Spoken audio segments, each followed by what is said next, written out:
साधन तुमचं कमी असेल जास्ती असेल, पण श्रद्धा तर चांगली आहे. बस त्या श्रद्धेच्या बळावर फक्त ऐकत जावं.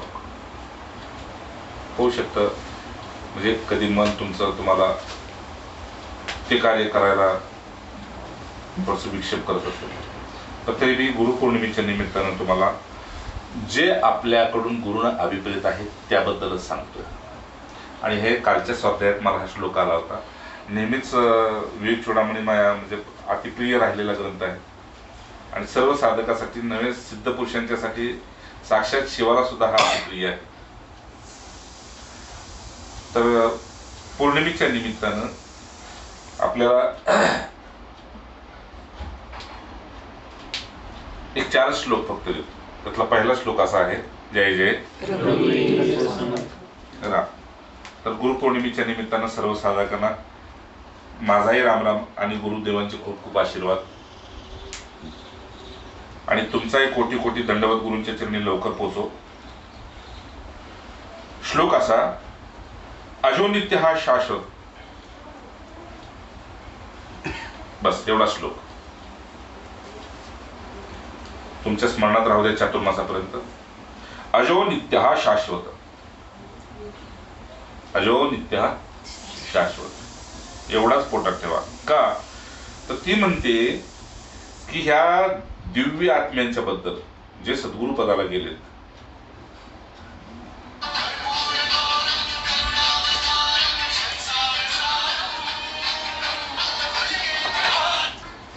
श्रुती असं म्हणते की हे जे दिव्य आत्मे, हे जे दिव्य आत्मे, त्या दिव्य आत्म्यांच्या बद्दल श्रुती म्हणते की मी कधीच वायफळ बोलत नाही. बरं का, मी कधीच वायफळ बोलत नाही, पण तरी सुद्धा मी असं या पुरुषांच्या बद्दल असं बोलते की हे जन्मरहित आहे आणि आपल्याला सुद्धा त्यांनी प्रसाद रूपात तेच द्यायचं आहे की आत्मा जन्मरहित आहे. तो आत्मा ज्यांच्यामध्ये प्रकटला ते परमात्मा स्वरूप झाले. म्हणून श्रुती म्हणते की हे जन्मरहित आहेत, यांना जन्म नाही आणि हेच फक्त नित्य आहेत, बाकी येणारे जाणारे आहेत आणि हेच फक्त शाश्वत आहेत, बाकी सर्व अशाश्वत आहेत. त्यामुळं आत्मरूपाने राहणारे हे जे जीवनमुक्त पुरुष आहेत ते जीव लोकातल्या लोकांना वाटणार हे जेलमध्ये आहेत. तर श्रुती म्हणते नाही की आत्मरूपाने राहणाऱ्या जीवनमुक्त पुरुषांना जर प्रारब्ध नसतच तर कल्पना कशा असतील, प्रारब्धच नाही तर कल्पना कशी संभवेल. म्हणून ह्या दिव्य आत्म्यांचं स्मरण करता करता आपल्याला आपलं विस्मरण पडावं, इतकं आपलं त्यांच्यावर प्रेम जडावं. मग ते व्यवहारी जगतात असो किंवा आध्यात्मिक जगतात असो, विस्मरण महत्वाचं आहे. आध्यात्मिक जगतात जात असताना हे देहबुद्धीचं विस्मरण पडावं आणि दृश्याचं विस्मरण पडावं. म्हणून मी कधीही नेहमी कमी बोलणारी मी श्रुती मी फक्त ऐकते आणि तेही कुणाचं ऐकते तर श्रीहरीचं पिता परब्रह्म्याचं ऐकते किंवा सच्चिदानंद स्वरूपाला जे प्राप्त झालेले आहेत मी त्यांचं ऐकते. बाकी या जगात मी कधीही कुणाचं काही ऐकत नाही, श्रुती म्हणते. मग त्याचा मला लाभ काय झाला की मी त्यांच्या पायाशी राहिले. लाभ काय झाला, मी त्यांच्या पायाशी राहिले आणि पायाशी राहिल्यामुळं त्या लाभाने मी अशी तृप्त झाले की देहरूपाने स्थिती जरी असली, या पुरुषांची जे जन्मरहित आहेत, जे सद्गुरु रूपामध्ये अवतीर्ण झालेले आहेत, कुणासाठी, आपल्या भक्तांच्यासाठी. केवळ त्यांचा काहो मी ऐकला आणि माया लोकात ते दुखावलेले आहेत आणि माया लोकातल्या सुखासाठी अगोदर फसले होते, लक्षात आलं आणि आता बरं झालं, त्यांना बाहेर पडायची इच्छा झाली, मग मला अवतार घ्यावा लागला, मी खाली आलो. बरं, त्यात ज्यांना मी पसलो, कळलो, समजलो ते माझ्या संगतीमध्ये गेले. मग जसं मला प्रारब्ध नाही पुन्हा त्यांनाही प्रारब्ध नाही.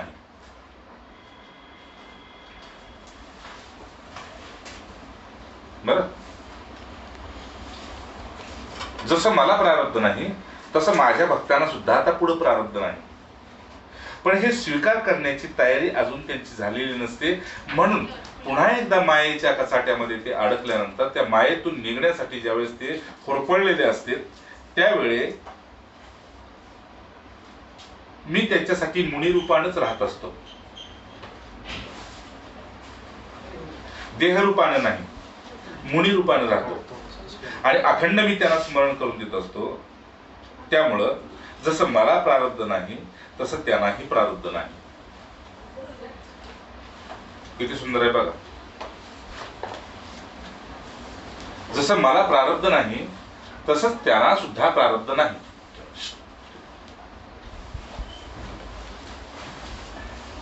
पण आपण प्रारब्ध स्वीकारतोय आणि ते स्वीकारत नाहीत.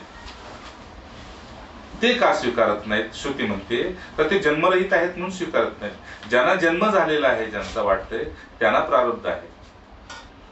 पण हे जे अजन्मा पुरुष आहेत हे जन्मरहित असून सुद्धा म्हटले मी माझ्या भक्तांच्यासाठी खाली येतो, कारण हे दुःखालय आहे. इथे दुःखच दुःख, पावलोपावली दुःखच दुःख, त्यातून मी बाहेर यांना काढण्यासाठी येतो. मी त्यांना कशा रूपानं काढतो तर ज्ञानाच्या रूपानं काढतो. देहाला हाताला धरून मी त्यांना काढत नाही, ज्ञानाच्या रूपानं काढतो.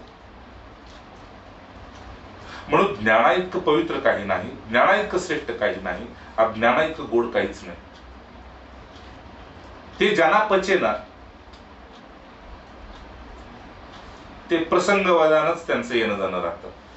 ज्यांना हे पचतंय ते सिद्धीला जाते, म्हणजे जीवनमुक्त अवस्थेला जाते. अगदी एकदम सोपा गोड श्लोक आहे. ते जीवनमुक्त अवस्थेला जाते काय. आणि जीवनमुक्त अवस्थेला गेल्यानंतर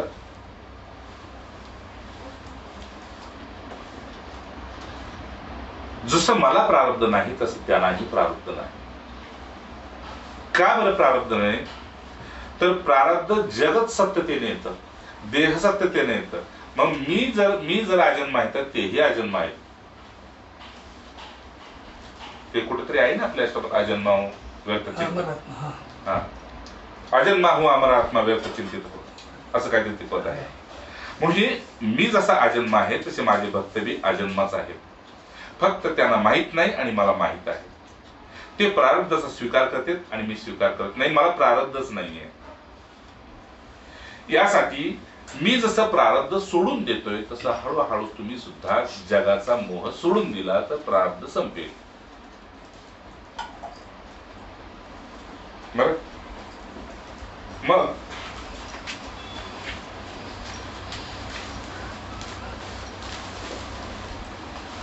राम राम राम. पुढच्या श्लोकात सांगते की जे काय प्रारब्ध असेल तर असू द्या, ते शरीराला आहे.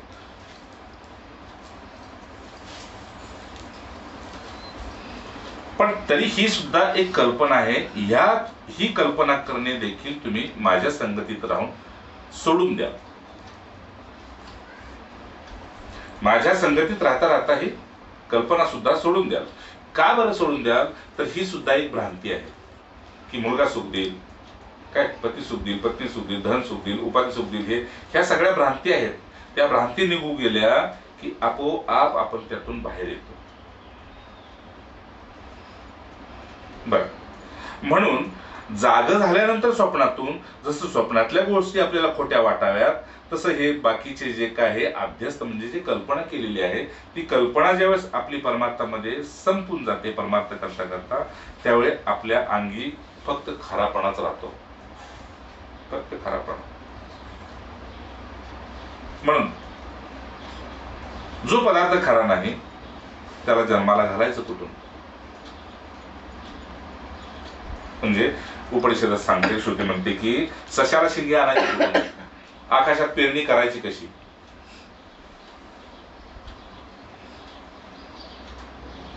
आणि दिसते दोरी नाही का, त्याला साप म्हणायचं कसं? असो, म्हणून विद्वानांना सुद्धा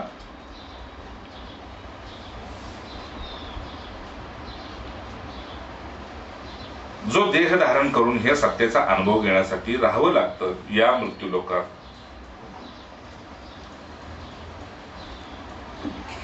त्यांच्याबद्दल सुद्धा श्रुती म्हणते की मी त्यांच्याबद्दल सुद्धा बाहेरूनच बोलू शकते. त्या विद्वानांची मला सुद्धा काही माहिती नाही. का बरं? तर ते क्षणामध्ये या जगाचा विसर पाडून, जसं बाळ आईच्या कुशीत एका क्षणात झोपतं, तसं हे एका क्षणामध्ये आपल्या स्वरूपात जाते. आणि स्वरूपामध्ये गेल्यानंतर मला तिथं परवानगी नाही, म्हणून मी बाहेरच बोलते, पण कमी बोलते यांच्याबद्दल. जेवढं मला वरचं माहित आहे मी तेवढंच बोलते, पुढचं मला काही माहित नाही. अशी श्रुती म्हणते की हे पुरुष जे आहेत की नाही हे परिपूर्ण आहेत. कसे? परिपूर्ण मनाद्यंतम. हे परिपूर्ण आहेत आणि अनादि आहेत, आताचे नाहीत. अनादि म्हणजे ज्यावेळी भगवंताला वाटलं की आपण काहीतरी करावं, तर कुणाकडून करून घ्यावं? तर भगवंताला ह्यांचं स्मरण झालं, म्हणून आपण म्हणतो गुरु साक्षात. म्हणून हे अनादि आहेत आणि नुसते अनादि नाही. यांचा अंत घ्यायला गेलो तर कधीच अंत लागत नाही. काय बरं? तर हे उन्मनीचे आहेत, आपण मन धारण केलेले आहेत. यांच्याकडे मन नाही, पण आपली समजूत घालण्यासाठी यांना सुद्धा देहावर येऊन मनाचा आश्रय करावा लागतो. हे अनंत आहेत. मग कसे म्हणाल? तर प्रमाण देऊन यांना जाणणं कठीण आहे, त्यामुळे मी यांचं प्रमाण देऊ शकत नाही. का बरं? तर दासबोधामध्ये सद्गुरु स्तवन कधी वाचा चातुर्मासामध्ये, किंवा अधूनमधून वाचत जावा सद्गुरूंची महिमा म्हणून सद्गुरु स्तवन. तर त्याच्यामध्ये सांगितलंय की मायेच्या बळे करीन स्तवन, तरी माया होईल लज्जायमान. काय करू? हे मायाच्या पलीकडचे पुरुष आहेत, मायातीत आहेत, आणि तुम्हाला प्रमाण मायेतलं द्यावं लागतं. तर इथलं कुठलंच प्रमाण तिथं बसत नाही. अवश्य वाचा सद्गुरु स्तवन. म्हणजे का वाचा? तर ते सद्गुरु स्तवन वाचता वाचता तुम्हाला कळेल की आपला आहे गुरु किती मोठा आहे. आपण त्यांना बापूच्या रूपात, देहाच्या रूपात, आसाराम बापूच्या रूपात स्वीकारलंय. ठीक आहे, हळूहळू तुम्ही तो स्वीकार तुमचा दुरावेल आणि खरा स्वीकार तुम्ही स्वीकारेल. म्हणजे ते स्वतःही म्हणते तुम्ही आशारामला ओळखता, मला ओळखत नाही. त्यांच्या स्वतःचं वचन. म्हणून कुठलेही प्रमाण यांना देऊन आपण जाणू शकत नाही, कोणीच जाणू शकत नाही. त्याला उदाहरण दिलं समर्थांनी की बचके एवढे बिंब धरिले आकाशी, एवढासा सूर्य जगाला प्रकाश देतोय. दुकटा करवी करविले अगाध पाणी. वर तर काय पाणी दिसेना आणि खाली पृथ्वीवर पाणी पाणी करतोय तो तासाभरात. मनाला वाटतं इथं पडेल, जातोय पंढरपुरात पाऊस. हे इथं प्रमाण आम्ही देऊ शकत नाही. श्रुती म्हणते फक्त एवढं सांगते की जसं तुम्हाला विकार आहेत तसं त्याला विकार नाही. बर, तुम्हाला आम्हाला विकार आहेत ना. विकार कुठले? शब्द स्पर्श रूप रस. हे त्याला विकार नाहीत, पण तरी मी तो स्पर्श करतो तुमचं प्रेम वाढवायला. तरी मी तो प्रसाद रूपाने देईल, भाष्य रूपाने, शब्द रूपाने तुमचे संवाद करेल, स्पर्श रूपाने काय तुम्हाला करेल. रूप इच्छा नसताना आपलं रूप एकदम असं धारण करेल. रस इच्छा नसताना तुम्ही दिलेलं खाईल, कारण तो ब्रह्मरसात आहे आणि आपण हे प्रकृतीच्या रसात आहे.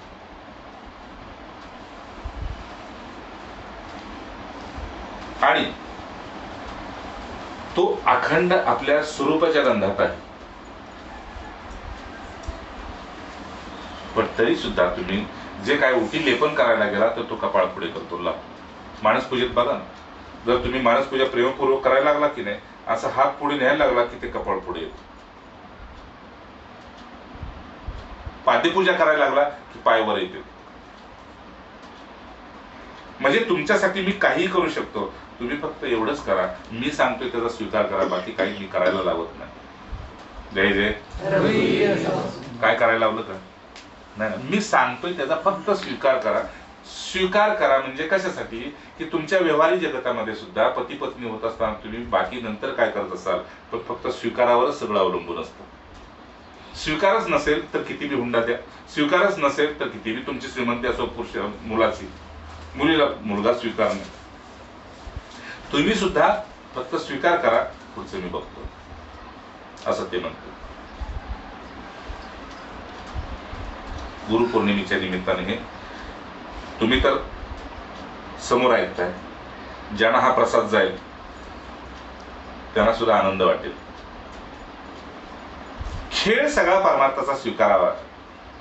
मृत्यू लोकात माऊली म्हणले येताना मी देहाचा स्वीकार केला, इथं आल्यावर मला पश्चाताप झाला, मी इथं आलोच का. वेद पुराण श्रुतीचं मी सर्व ऐकलं होतं की हा मृत्यू लोक आहे, इथं दुःख आहे, इथं माया आहे, इथं मोह आहे, इथं मी तुफान आहे, इथं रागद्वेष आहे, इथं निंदास्तुती आहे, आणि ते खरं वाटल्यामुळे पुन्हा जीव पण आहे. आलं का जीव पण.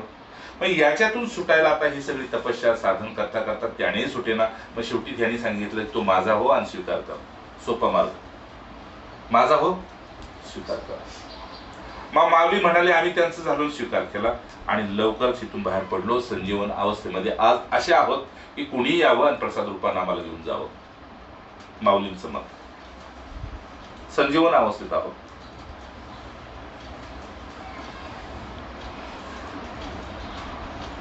म्हणून हे पुरुष विकार रहित आहेत. विकार जीवाला आहेत आणि शिव अविकारी आहे. आणि गुरु शिवस्वरूप आहे, गुरुदेव महेश्वर. बस. म्हणून माझा जो अनुभव, तुम्ही माझे झाल्यानंतर तुमचा बी तोच अनुभव. अनुभवाच्या ठाई म्हणजे ब्रह्म्याच्या ठाई वेगळे पण काही नाही. आपण 50 मैलावर गेलो, 25 मैलावर गेलो तर थोडी भाषा बदलते, पाणी बदलतं, हवा बदलते. पण हे म्हटले त्रिलोकीमध्ये कुठेही जा, कधीच बदल होणार नाही. जे ब्रह्म तू तेच ब्रह्म मी, जे स्वरूप तुझं तेच स्वरूप माझं, जे ज्ञान तुझं तेच ज्ञान माझं, काहीच बदल नाही. म्हणजे त्रिलोकीमध्ये कुठेही जा, 14 भुवन सप्त पातालामध्ये कुठेही जा, कारण नारद कुठेही जातात पण आपल्या स्वरूपामध्ये राहतात. आणि स्वरूपातून बाहेर आले की श्रीहरीच्या नादामध्ये राहतात, नादामध्ये राहतात म्हणून ते नारद. बस. पण जीवाचे प्रसंगवादा नाद बदलते आणि म्हणून त्याला दुःखाला सामोरं जावं लागतं. तर असं जे माझं सच्चिदानंद स्वरूप आहे आणि जे माझं नित्यपण आहे हे तुला कळतंय, पण ते तू स्वीकारलंस तर तेही तू सुद्धा तेच होशील. म्हणून भेद नष्ट करणं हा गोड परमार्थ आहे. आणि भेद करून परमार्थ करणं तिथे क्रिया आहे. असं हे एक रस असलेलं, अनंत असलेलं आणि व्यापक असलेलं, जे अद्वितीय असले म्हणजे दोन नाहीच इथं अद्वितीय असलेलं, हे इतकं आनंददायक असताना याच्यात तू गुंततोयस का. म्हणजे मी काढावं तू तिथं जावं, मी काढावं तू तिथं जावं, मी काढावं तू तिथं जावं. मग शेवटी मी तुझं प्रारब्ध सोडतो की तुला ज्यावेळेस तिथे झटके बसतील आणि तुला ज्यावेळेस ते नकोस होईल त्यावेळेस तू माझ्याकडे.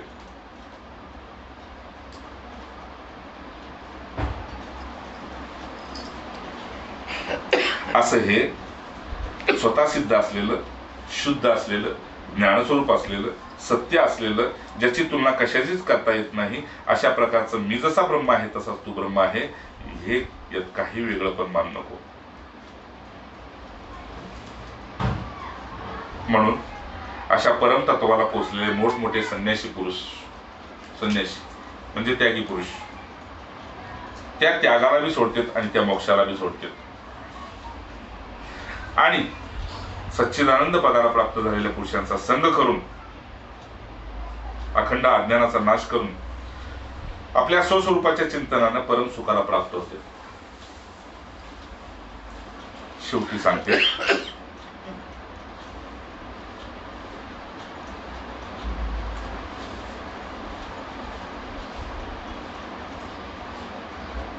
शेवटी असं सांगते,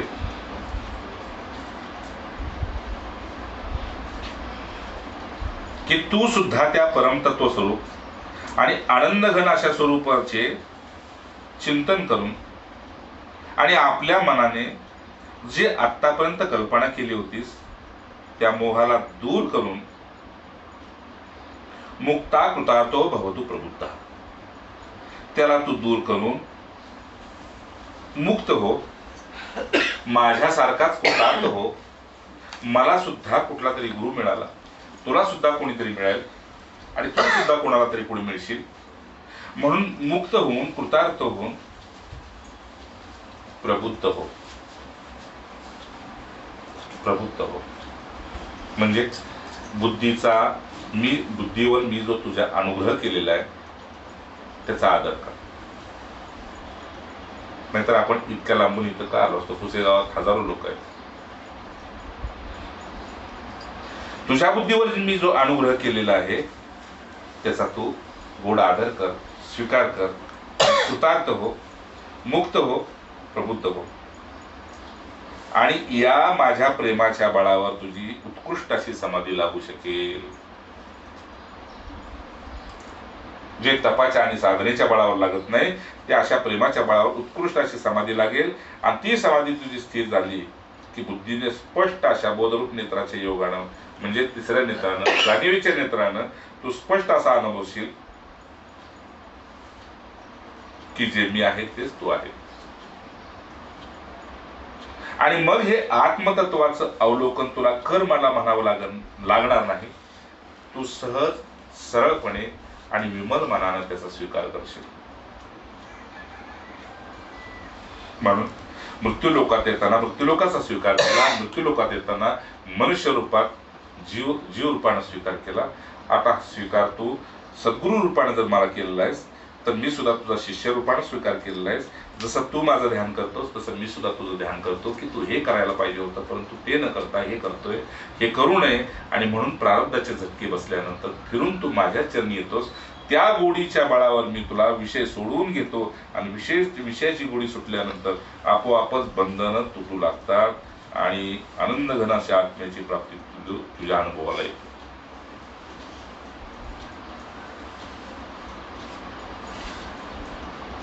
तर आता हलकनाम्यातनं श्लोक सांगतो आपल्याला. हलकनाम्यातनं श्लोक असा आहे की जीवाचा मी हा प्राकृतिक असतो. जीवाचा जो मी आहे तो प्राकृतिक असतो.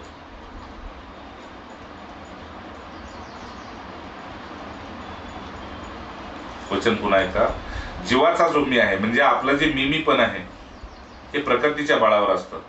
शरीर मजबूत असेल, धन संपत्ती असेल तर आपला मी लय नसतो. ठीक आहे ना महाराज. पण शिवाचा जो मी आहे तो अहंकाराचा साक्षी असतो. म्हणून शिवामध्ये कधीही अहंकार प्रकट होत नाही. शिवामध्ये कधी काम प्रकट होत नाही कारण कामदेव जाळलेला आहे. जयाने जाळीला काम तो राम द्यातो. पुन्हा एकदा ऐका की जीवाचा जो मी आहे तो प्राकृतिक असतो. म्हणून तो पाण्यातल्या बुडबुड्याप्रमाणे प्रकट बी होतो आणि पाण्यातल्या बुडबुड्याप्रमाणे फुटून बी जातो. नाही का? कसा बरं? आता अनेक आपल्यातले काय काय काय काय उपाधींना युक्त असतात. आता हीच मुलगी बसलेली आहे, PhD आहे. हे तिची जागा आहे का? पण त्याचा विसर पडल्यामुळे हा आनंद घेते. नाहीतर फक्त एक अहमच्या उपाधीचं सुख घेतलं असतं. नहीं का? गुरुदेव एकदा मी बसलो होतो पंचेड़ मध्ये. मतलब आप जानते हैं यहाँ कौन कौन सुनने को आए. मैं इनके अंदर देवता का दर्शन कर रहा हूँ लेकिन ये अगर उपाधि ना छोड़े तो मैं कुछ नहीं कर सकता हूँ. अब देखो ये सामने बैठे म्हटले सुप्रीम कोर्ट के जज है. नाम क्या तुम्हारा? तो म्हटले त्याने असं असं हात जोडून उभा राहिला. म्हटले ठीक आहे इनको प्रणाम करो. त्या जजनं सगळ्यांना नमस्कार घातला. आता तिथे आमची योग्यता काय? बहुतेक जगात तो जज त्याने सर्वांना नमस्कार घातला. म्हणजे भेटो. दुसरे पुढे बसले होते त्यांच्या दिव्याला गाडीला दिवा होता. म्हटले आप कहाँ से आए? तर म्हटले मी ब्रिगेड अमुक अमुक. ब्रिगेडर राव म्हणून त्यांचं नाव सांगितलं त्यांनी. म्हटले खडे हो जाओ. हे काय पद आहे म्हटले ब्रिगेडर? तर माझ्या अंडर म्हटले हजारो म्हटले जवळजवळ 4था हिस्सा भारत असतो आर्मीचा. यानंतर माझं जे पद आहे ते म्हणले डिप्टी जनरल आहे, मेजर जनरल. मग पुढं काय तुझी इच्छा आहे? म्हटले नाही, या सुखा पड म्हटले ते काहीच नाही. मग आपल्याला अभंग ऐकून म्हणतो की या सुखा कारणे देव वेडावर.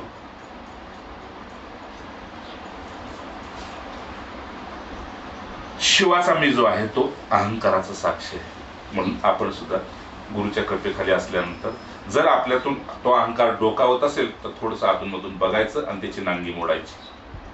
त्यासाठी चातुर्मास असतो. अहंकाराला उठूच द्यायचं नाही म्हणून तर चातुर्मास असतो. बाकी चातुर्मासाचं काहीच नाही. जे गुरूंच्या अनुभवाला आलं तेच तुझ्या अनुभवाला येईल. म्हणून शेवटच्या श्लोकात आता संपवण्यापूर्वी सांगतो, तू सद्रूपानं स्वयंप्रकाश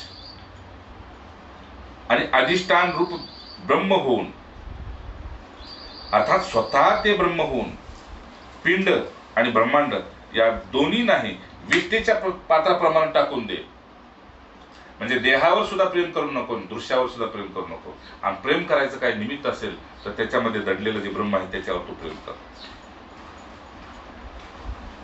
आणि शेवटचा आशीर्वाद आपल्याला असा आहे, गुरुपौर्णिमेच्या निमित्तानं असा आशीर्वाद आहे की आपल्या देहाला जसं झाडाला वेल गुंडाळते तसं आपल्या देहाला अहम बुद्धीनं गुंडाळलेलं आहे. तिथंच उभा राहून नाही की वेळ नाही तुझी यायची. देहरूपानं असलेली जी आपली अहम बुद्धी आहे, जसं झाडाला वेल गुंडाळते तसं अहंकारानं आपल्याला गुंडाळलेलं आहे. आणि त्यामुळं सत्य सुखापासून आपण वंचित होतोय. असं जे सच्चिदानंद स्वरूप आहे ते परमात्म्याच्या ठाई आपण ठेवावं, गुरूंच्या चरणी आपलं मत ठेवावं. आणि ते ठेवल्यानंतर हा जो लिंगदेह आहे, ज्याला आपण पुरुष म्हणतोय, स्त्री म्हणतोय, हे लिंगदेहाचा तू त्याग कर. आणि सदैव माझा तुला असा आशीर्वाद आहे की तू सदैव केवल स्वरूपाने राहा. कारण व्यवहारिक जगतामध्ये जीव पण आलं की अहंकार आला. म्हणून हा एवढ्या लवकर जात नाही. देहावर असलेली ही अहम बुद्धी आहे. म्हणजे झाडाला मोकळं करायचं असेल तर वेलीचं मूळ उपटावं लागतं. त्याप्रमाणे आपल्यात असलेला अहंकार डोकावतो आणि तो आपल्यालाही दुःख देतो आणि जगालाही दुःख देतो.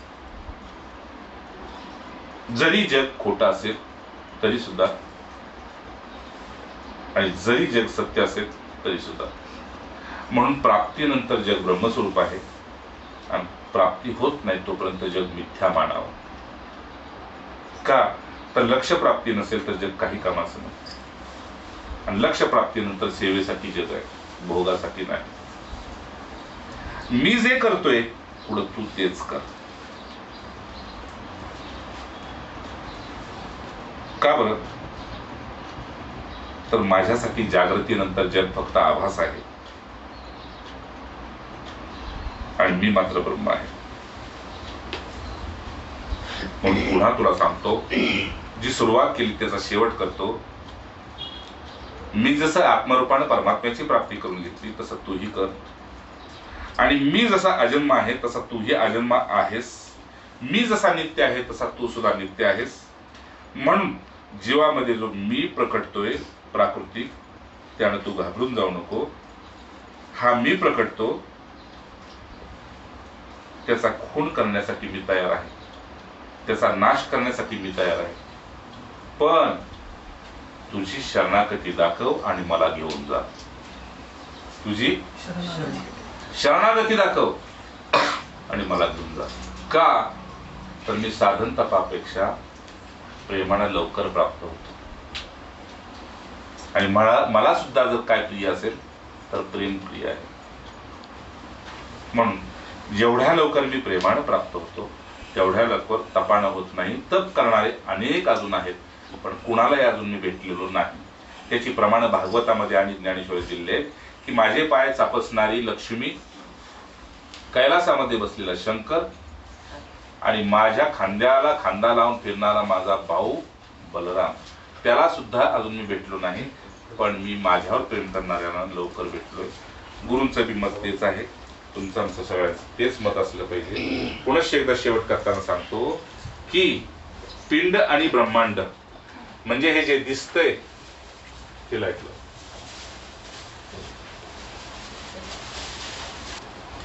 आणि ज्याला दिसतंय कुणाला, मला, आणि दिसतंय काय तर हे ब्रह्मांड. आणि हे पिंड आणि ब्रह्मांड जसं विष्टेकडं आपलं कधीच लक्ष देत नाही आपण, तसं विष्टेच्या पात्राप्रमाणे हे टाकून दे. का तर हे शरीर सुद्धा एक विष्टा पात्र आहे. विष्टा पात्र का आहे तर जे आजोबानं खाल्लं, जे पंजोबानं खाल्लं तेच आपण उष्ट खात आलो, आणि हे विष्टा पात्र आहे. याच्यावर अधिक प्रेम करू नको, याच्याकडून काम काढून घे आणि मग याला काय करायचं ते करू. हे ज्याच्यासाठी आणले, या दोन्हीचं काम तुमचं झालं मग तुम्ही भले पुसेगावात फिरा, नाही तर विसापुरात फिरा, नाही तर साताऱ्यात फिरा, त्याच्याशी काही घेणं नाही. तसा पुन्हा हे प्राप्त झाल्यानंतर तू देहात राहा अथवा राहू नको, ही तुझी इच्छा आहे. म्हणून जे राहिले ते सेवेत राहिले, ते देहात असले काय आणि नसले काय, आणि जे गेले ते परब्रह्म्याला मिळाले. म्हणून या पुरुषाने आपल्याला आपल्यावर सोडून दिले की तुझी जशी इच्छा असेल तसं तू कर. यथेच्छसु तथा कुरु. तुला वाटतंय तसं कर. मी तुला जे ऐकवायचं ते ऐकवलं, तुला जे सांगायचं ते सांगितलं. आता जगायचं कसं ते तुझ्यावर आहे. म्हणून पुन्हाच एकदा सांगतो, हे जे पिंड आहे हे स्मशानात गेल्यानंतर ह्याच्यावर बेलफुलं वाटतील. पण मला असं पाहिजे, मला असं पाहायचंय की तुझ्यामध्ये जिवंतपणीच परमात्मा तत्व खेळू दे, त्याला प्रकट होऊ दे, त्याला तू जागा दे, आणि अहंकाराचा नाश करून या ब्रह्मांडाचा सुद्धा मोह सोड. आणि याला कसं टाकून दे तर विष्ठेतल्या पात्राप्रमाणे. म्हणजे विष्ठेचं पात्र आपण घराच्या बाहेर ठेवतो, त्याला घरात आणत नाही, त्याप्रमाणे ही देहबुद्धी टाकून दे आणि मग माझ्याकडे ये. म्हणून काल मी त्या शिवमध्ये पाहिलं की पार्वतीला सुद्धा सांगितलं, साक्षात्कार होत नाही तोपर्यंत मी तुझा स्वीकार करणार नाही. का? मी तुझा सतीच्या रूपात स्वीकार करून अगोदरच पोळलेलो आहे. खऱ्या अर्थाने मी वैराग्य मूर्ती आहे, मला कशाचीच आवश्यकता नाही. माझा प्रपंच कुठून चालू होतो तो मला माहित आहे, आणि तुझा परमार्थ कुठून चालू होतो तो मला माहित आहे. तुझा परमार्थ स्मशानाच्या अलीकडेच असतो, माझा प्रपंच स्मशानाच्या पलीकडे असतो. म्हणून तुला मी पाहिजे असेल तर मी तुझ्या 16 प्रकारच्या परीक्षा घेणार, त्यात पास झालीस तर पुन्हा साक्षात्कारासाठी तप करावं लागणार. आणि ते तप करत असताना जर तू कुणाचा आश्रय घेतलास तर मी ते तप मान्य करणार नाही. म्हणून चातुर्मास म्हणजे एक प्रकारचं तप आहे. अत्यंत गोडीने करा, तुम्हाला जसं जमेल तसं करा. मनाला वारंवार सांगा आपण चातुर्मासात आहोत, आपण चातुर्मासात आहोत. जसं महिला गर्भवती असेल तर ती प्रत्येक पाऊल झोपून टाकते 9व्या 8व्या महिन्यात. का? तर बाळ जन्माला येणार आहे. तसं भगवंत चातुर्मासाच्या निमित्तानं पुन्हा जन्म घेतो, म्हणजे देवश्रेणीतून पुन्हा देव उठणीतले आपल्याला अनुभव देतो सद्गुरू. आणि म्हणून हे अनुभव आपल्या जमेला राहिले की आपल्यामुळे दुसऱ्याला बी गोडी वाढते, आणि गोडी वाढता वाढता तो सुद्धा त्याच लोकीला जातो ज्या लोकीचे सद्गुरू आहेत. ज्या लोकीचे सद्गुरू आहेत त्याच लोकीला तोही जातो. म्हणून चातुर्मासाच्या निमित्ताने एवढंच करायचे की हे तपाचा काळ आहे, तापाचा नाही. नाहीतर आपण सहज म्हणतो हे काय आपल्याच्यानं होऊ शकत नाही, कशाला ताप घ्या डोक्याला. हा तापाचा नाही, हा तपाचा काळ. तपामध्ये प्रेम असेल तर एका भगवंताशिवाय दुसऱ्या कुणाची अपेक्षा वाटत नाही. म्हणून मी सांगत असतो की चातुर्मासाच्या निमित्तानं आमचा देह तुम्हाला फिरताना दिसेल, पण आत काय नाद चाललेला आहे ते नाही कुणी पाहू शकत. तर या निमित्तानं देहाचा विसर पाडावा लागत नाही, पडून जातो. आता चातुर्मास यायला अजून म्हणजे आज सुरू झाला, पण त्याच्यात 4-5 दिवस अगोदरच. जसं पूर्वीच्या मुलींना माहेर वर्ष बघायला मिळत नव्हतं, 2-2, 3-3 वर्ष बघायला मिळत नव्हतं. पण जर सासरवरून परवानगी मिळाली तर जायचे 4 दिवसानं, पण ती पोचलेली असते ज्यावेळेस तिला परवानगी मिळते त्याच वेळेस. तसं भगवंत सांगते, तसं सद्गुरू सांगते, मी तुला एक परवानगी देतोय की माझ्याकडे येण्यासाठी एवढंच कर, पिंड आणि ब्रह्मांड हे विष्ठेप्रमाणे टाकून दे, त्याच्यातला मोह टाकून दे. का? तर शेवटी आपल्याला ज्यावेळेस टाकून देतील त्यावेळेस साधकाचा दिवा प्रखर प्रखर असा तेजस्वी होतो. म्हणजे जे मी करायला आलो होतो ते नाही केलं, आणि हे केल्यानंतर ज्यांच्यासाठी केलं त्यांना आपलं काहीच पडलेलं नाही. म्हणून त्यांची अवहेलना न करता, आपली इति कर्तव्यता न मोडता, मी कुणाचा आहे याचं स्मरण कर. का? माझा अवतार तुझ्यासाठी आहे, व्यक्तिगत तुझ्यासाठी आणि समष्टिगत जगासाठी. म्हणून मी जसा तुझा आहे तसाच जगाचा आहे, पण पहिला तुझा आहे, नंतर जगाचा आहे. कारण परमार्थाच्या वाटेवर जग नाही चालत, पहिला तू चालतोस, आणि तुझ्या निमित्तानं मग 400, 400, 1000, लाख चालते. म्हणून मी पहिला तुझा आहे, म्हणून मी पहिला तुझा स्वीकार करतोय. मग तुझा स्वीकार करतोय म्हणून तुझ्या पिंडाला आणि दिसणाऱ्या ब्रह्मांडाला विष्टापात्राप्रमाणे टाकून दे, त्यातला मोह काढून टाक, आणि ज्यानं मोह गेला मुक्ती त्याच्या दारात खेळायला सुरुवात कर. त्याच्या दारात मुक्ती खेळते. पण माझ्या प्रेमात दारातल्या मुक्तीला तो ओलांडतो आणि सच्चिदानंद स्वरूप पदवीला प्राप्त होतो. इति शिव. जय जय. तर हा चातुर्मास तुम्हा सर्वांना आनंददायक, हलका फुलका, सुखरूप, अधिक मासासह अनेक फळ देणारा हा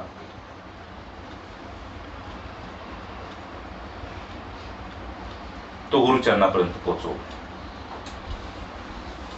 का बरं? तर जगाच्या वाट्याला काय आले त्याचा बघतोय आपण, त्यातून सुद्धा आपण धैर्य करून बस. म्हणून चातुर्मासामध्ये 2 गोष्टी करा. एक, धीर सोडू नका साधनेच्या बाबतीत आणि प्रसंगाच्या बाबतीत. प्रसंग विचित्र विचित्र येतेच चातुर्मासात, धीर सोडू नका. आणि साधन सुद्धा कधी आपल्याला गुढी लागू देत नाही, तरी सुद्धा धीर सोडू नका.